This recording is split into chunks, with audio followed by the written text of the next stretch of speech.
Thank you, Laura, and thank you to the Burnaby Writers Society for inviting me to speak. This is very exciting and very scary for me because not only are we writers, the smartest profession, we're also the most discerning. So that's exciting for me to present before you today. I'd like to begin by giving you a conceptual framework for my book, How to Cure Yourself of Narcissism. To do that, I just want to share a look at the book just to give you the idea of the feel of the creature. And here it be cover designed by my brother, Seth McDonough. So you can see there is the narcissist taking a selfie with the Eiffel Tower, fortunately forgetting to put the Eiffel Tower in the shot because he was focused just on himself. So that is the feel of the book. It's meant to be humorous and playful. And so it's not literally a cure for narcissism. In fact, I tried to advertise the book on Amazon, and they said, oh, you can't because you're making claims that you're making a medical cure. It's not actual narcissism. It's meant to be a sort of catharsis for the rest of us as we tease the self-absorption foibles. I see myself as a Jane Austen emissary, as Lara mentioned. So, for instance, the sort of social foibles I'm attempting to tease. Imagine when you're trying to go into a grocery store and you come upon someone who's just ahead of you going into the store and everything seems to be going fine. You're looking forward to picking up your apples or whatever. And suddenly, as they're going to the door, they stop. And because they realize they need to have a good think about, oh, did I need sugar or flour? And so you're suddenly stuck behind them and you're just kind of looking around them, seeing if you can get in. And so they're not being mean in that moment. They're just so involved with their own needs that they forget that other people might have needs, such as getting by them in that moment. So that's the sort of idea that I'm attempting to tease. And I just want to warn you, if you happen to spot yourself in any of these examples, the argument isn't that you are therefore a narcissist, because I catch myself in a few of these examples. Again, it's just meant to tease the foibles. If, however, you spot yourself in every example, then you might want to, just find a narcissism doctor just to get a quick checkup to see how things are going. Now, in terms of how the book is written, it's actually a dialogue between myself, your loyal author, and the imagined narcissist who responds to my suggestions with comments and arguments. Now, in reality, I suspect not many narcissists are really interested in curing themselves. So it's really, again, just meant for the rest of us to have an imagined catharsis of a narcissist or self-absorbed person getting some feedback for their behaviors. So it will be, as I say, a dialogue. And in that dialogue, I will be using two voices to distinguish between myself and the narcissist. My voice will be suspiciously similar to this voice here that I'm using now. And the narcissist, for your convenience, will be a sort of bombastic fellow, just to make sure it's clear and also to bias you in my favor in our little debates. So hopefully that's all clear, who we're discussing and the setup for the reading. To begin, I'd like to read the prologue to the book because I think that gives you a good sampling of the voices that will be coming into it and some of the examples we'll be discussing. Let's begin now. Prologue. You're great, so what's the problem? As you know, you are a big deal. You have an extraordinary ability to join any conversation already in progress and enhance it with your funny and insightful stories. Even when you're late to a meeting, you're still able to contribute more to the discussion than anyone else. And when you're in a good mood, the whole bus gets to tap their feet to the booming sounds of your portable dance music. All of this you know, because when you were a child, your parents teachers, and advertisers taught you how extra special you are. Not only are you a unique snowflake like no other, you're probably the best one. I see you nodding along, wondering why I'm stating the obvious. Well, I have some bad news.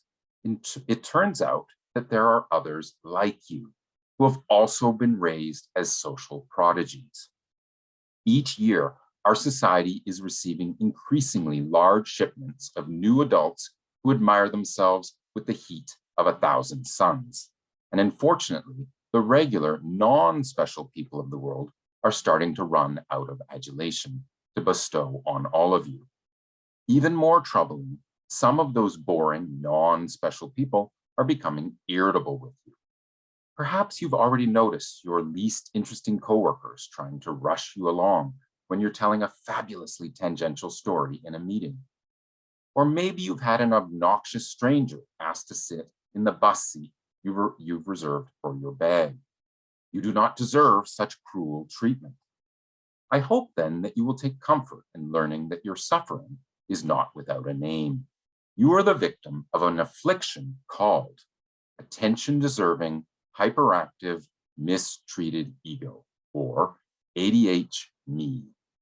That is, you are expertly aware of your superiority, and yet you are not always treated with the deference that your excellence deserves.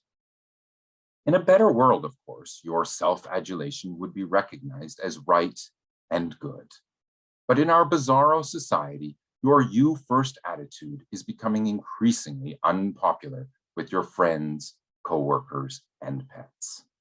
So the only way for you to claim the recognition and attention that you deserve will be to learn to give non-yous a smidge of consideration too. Now, I can imagine what you're thinking. This shouldn't be too hard. All I have to do is fake conscientiousness, just as I fake an interest in jazz music to impress people at parties, and I'll be fine. Brilliant point. But the problem is, unlike simple trends such as skinny jeans or monogamy, reducing your ADHD tendencies from your behavioral palette will require a series of minor personality modifications. That sounds annoying. Yes, and that's why I'm here to make the ADHD reduction process as painless as possible for you. I'll provide you with all the tricks of the imagination needed to help you recognize and even consider the experiences of those around you. Sounds complicated. What kind of tricks? Well, let's say, for instance, that you're at the back of a lineup for a bus, and there are fewer seats available on the vehicle than there are people in the queue. What do? Obviously, I push my way to the front of the line to make sure I get a seat. Naturally. And certainly you deserve a seat. But what I'd like you to imagine is that the people ahead of you have prior claim on that chair, and so you should let them have first refusal of it. But how could they have a claim on a seat that I want? Well, of course, in the grand scheme of your universal superiority, they have no right to it. But for now, if you want to get the most out of this priority-challenged world, you'll need to learn that it's considered rude to ignore certain social conventions, such as the unwritten hierarchy within lineups. Sorry, that's a bit too convoluted for me. How am I supposed to remember these made-up social conventions? That's what this book is for. If I can help you to consider the feelings and perspectives of your fellow humans, one situation at a time, then you will eventually not need to remember a strange set of rules, because they will start to seem obvious to you. I doubt it, buddy.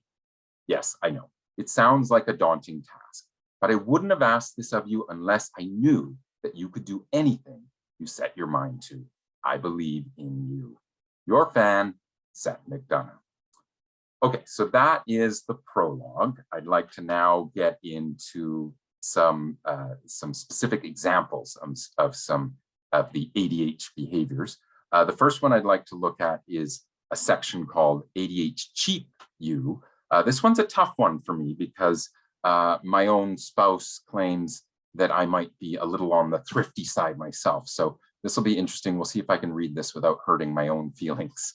Oh, and I've got a cartoon for you on this one. So this is an example of people at a restaurant. This is in the book, cartoons by my sister, Seth McDonough. And this is four people at dinner.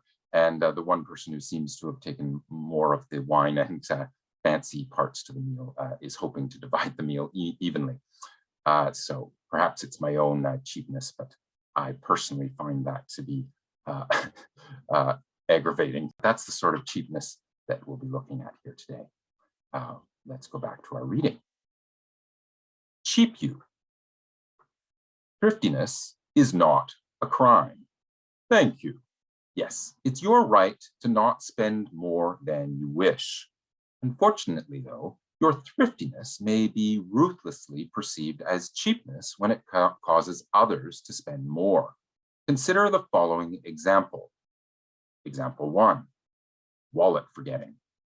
You may be amongst the small percentage of people who have trouble remembering to take their wallets with them when they go out. Yeah, I'm a busy person, so sometimes I forget to grab it on my way out. Yes, well explained. But unfortunately, your wallet forgetting tendencies will sometimes seem negligent to members of the cruel, non-ADHU world who end up having to pay for you when you go for coffee with them. Polite society means no harm to one-time forgetters. However, when forgetfulness becomes so frequent that it could be construed as habit, some of your friends may start to ponder why you're not taking proactive steps to fight off your disorder. But it's not my fault that I don't have a good memory. I see your point. But imagine that you had a tendency, let's say, to forget to wear clothes when you left your dwelling. Wouldn't you place a note on your door to remind yourself to put on pants? I guess. So I suggest you do the same with your wallet. It probably won't work. I'm usually rushing, so I won't notice the note. I'm sure you're right. But the specifics of how you solve the problem isn't really the issue. Then what are we talking about here?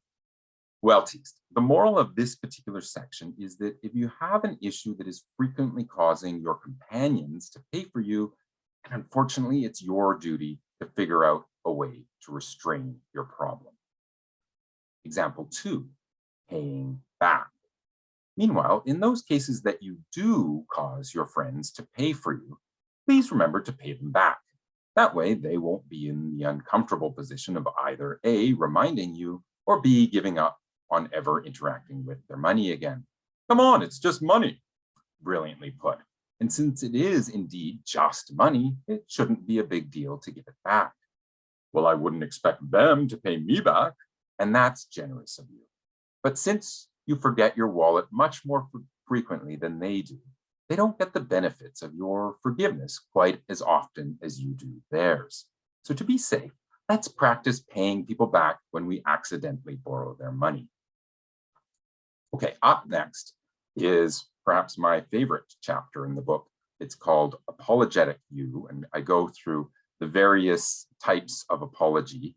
It's my favorite because it's the closest to matching up with my friend Jane and my other hero, Jerry Seinfeld, in their ability to look at the very nuanced, detailed comedy of manners. So I'm targeting apologies, and in the chapter, I go through an exhaustive list of the various types of apologies that aren't really that apologetic. So let's give you a sampling of that now.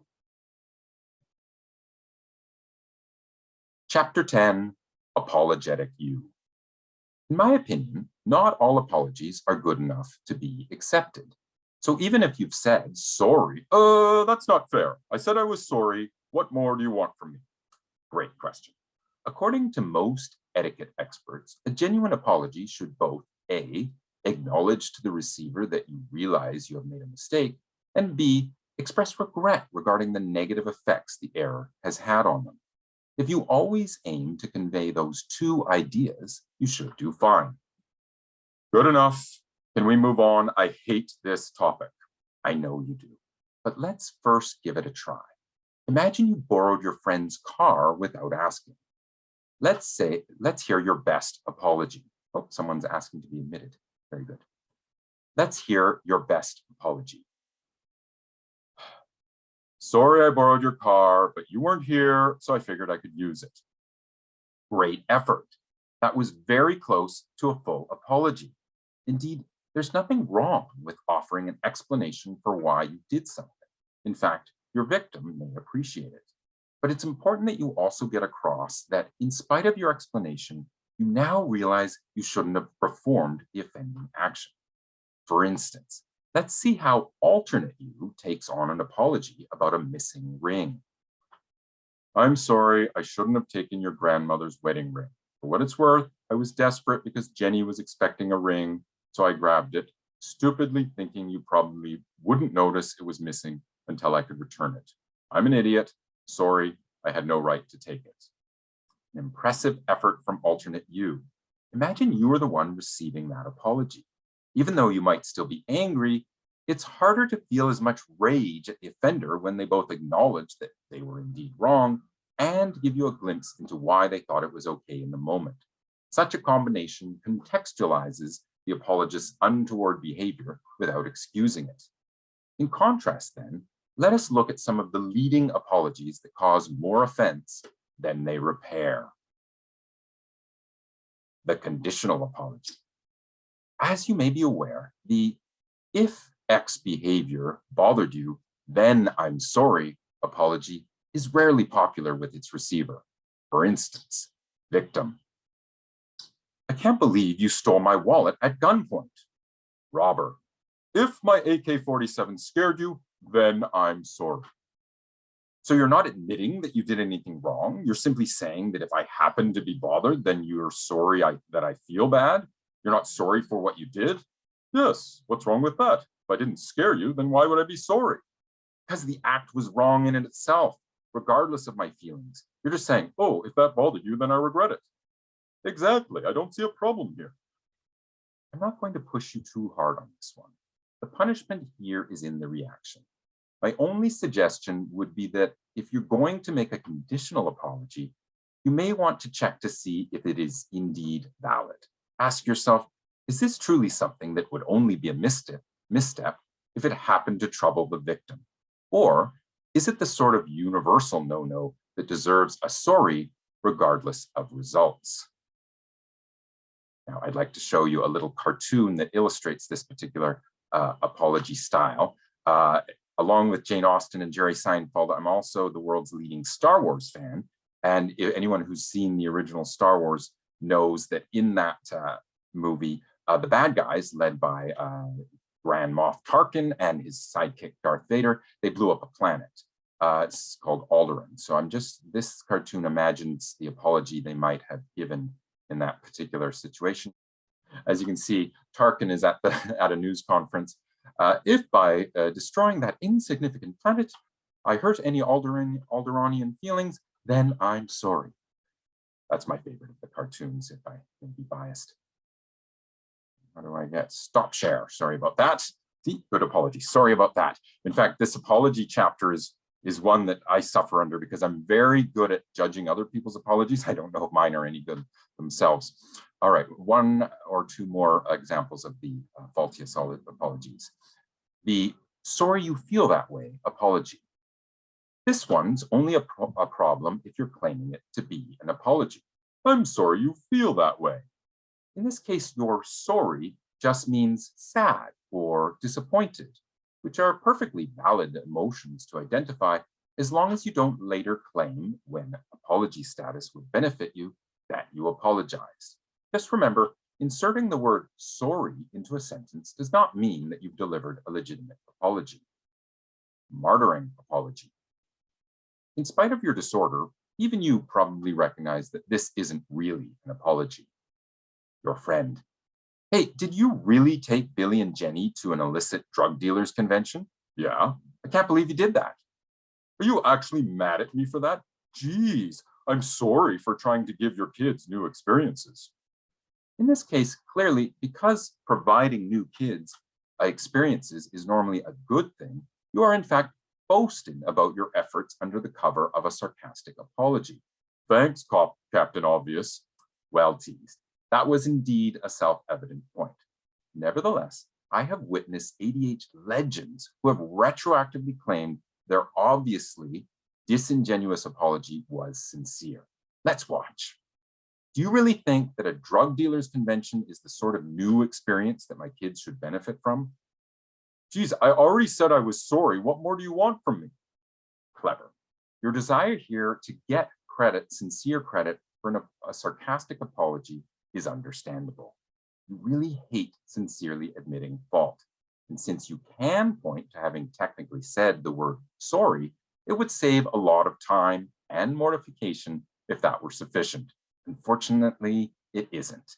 Victims of this faux apology will likely find it maddening. So I suggest only using it when you want to enrage your friends and eavesdroppers.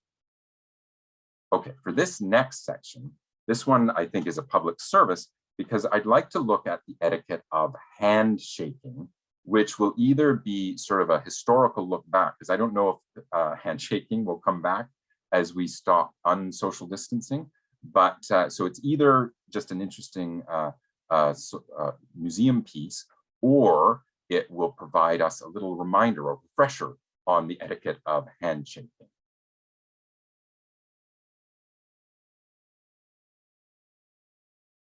Handshaking you. A perfect handshake is more complicated than it sounds. I've never found it to be too difficult, and no one ever complains, so I think we can skip this one. Well, the trouble is, because handshakes are a convention of polite society, it's awkward for participants to voice their objection. So let me point out the 3 ways you might be getting your handshakes wrong. Number 1, the finger grabber. The finger grabber. In this troubled handshake attempt, you intercept your, here it is here. You intercept your opposite's fingers before the rest of their hand can make it into the traditional palm lock. So we're still shaking hands. I see your point. Indeed, this is the least troublesome of the leading handshake errors, as it's not far off the goal. However, because the finger shake is not engaging both participants' full hands, it can give the receiver a faint sense that there is something missing in the purveyor of it. And given that you are someone who is already stigmatized for your ADHD, you don't need any additional negative first impressions to impede your ability to connect with people. Fine. Number 2, the bone cruncher. In this case, I can't get my hands right. In this case, you squeeze your friend's hand so intensely that they notice their pain sensors are firing. I like it. Oh, no, that's you speaking. I like it. I'm sending them a message about who's the boss. And well done. But unfortunately, I'm going to have to ask you to desist. You see, regardless of your noble ends, it's considered rude in our polite society to intentionally cause someone pain without their permission. OMG, prissy much? I'm afraid so. And I have a little cartoon for you on this one. This is an example of someone going to the doctor as a result of the bone crusher handshaker. This doctor calls it a bone crusher, so different experts use different terms for that particular handshake style. Finally, 3, we have the clammy calamity. This one is the opposite of the bone cruncher. Instead of over squeezing, you're underutilizing your hand muscles, such that your receiver senses only a soft imitation of a grip, which can feel like a ghost's handshake and thus a wee bit creepy. Wait a minute, if I'm not allowed to squeeze tightly, then gripping softly is my only choice. Brilliant observation. But I'm afraid there is an additional option. You know how when you grab a door handle, you're able to grip it tightly enough to keep hold of it, but not so aggressively that you strain your hand muscles. Yeah, so? Well, it turns out that you can use a very similar level of pressure when shaking a hand. I have to admit that's not bad. I like to think of people as inanimate objects anyway, so that could work. Great. Okay, finally, I would like to end on a section called the Vocabulary Snob. This one's, again, a little bit risky since we wordsmiths may have a slightly higher penchant for using the fanciest words in the dictionary. So here's hoping that this goes well. I myself am also, as I'll describe, a big fan of the big words, but we'll see how this goes. The Vocabulary Snob. Vocabulary is a famous tool for elevating yourself above your audience. Well, I don't know if my language is elevated per se. Perhaps sesquipedalian would have been a better choice of words there, my good man. I see your point. And I must admit that I too am a fan of words. So when you use language that I don't know, I'm delighted to go to my local internet to investigate. However, there comes a point when the work of researching your impressive words exceeds the benefits. So when you're contemplating using advanced or jargon-scented vocabulary, it's worth considering your audience and whether you think they'll be able to keep up with your high-flying prose. Then, try to find a middle ground between A, their occasional confusion, and B, their complete inability to understand what you're saying. But why, my fellow descendant of Australopithecine, should I dampen the effervescence of my lexicon for the assuagement of not-me's? Eloquently put, as always. My suggestion is that whenever you're about to set your language to stun, ask yourself what the purpose of emphasizing your enhanced vocabulary is in that particular setting. If your hope is to elevate your audience's enjoyment by providing the perfect words for the ideas you're illustrating, then please proceed. If, however, your aim is to elevate your audience's opinion of you, or to hide the fact that you're not really saying that much, you may discover that people will quickly see through you. I do not recognize the semantics of your utterance. Could you please vivify? Well, for instance, I recall a classmate in a university English class whose skills with the lost words of the dictionary were so impressive that even the professor had trouble understanding her. Sounds like someone worthy of my coterie. Yes, I'm sure. But one day I happened to know the meanings of the words that the elitist proffered, and I discovered that her ideas were not actually that interesting. I suspect you simply did not apprehend the depth of her profundity. Yes, I also wondered if I was missing the richness of her points, but I soon noticed that I wasn't the only one who had observed that our classmate's expensive delivery seemed to be hiding her lack of content. This is not to say that one needs to be brilliant at all times, but when you spend so much of your time trying to convince people that you're smarter than they are, they'll be less forgiving when you fail to be intelligent. In fact, they may think you're a bit of a fraud. To avoid such cruel analysis, I suggest choosing the words that best illustrate your thoughts, as opposed to those which you hope will best illustrate your impressiveness.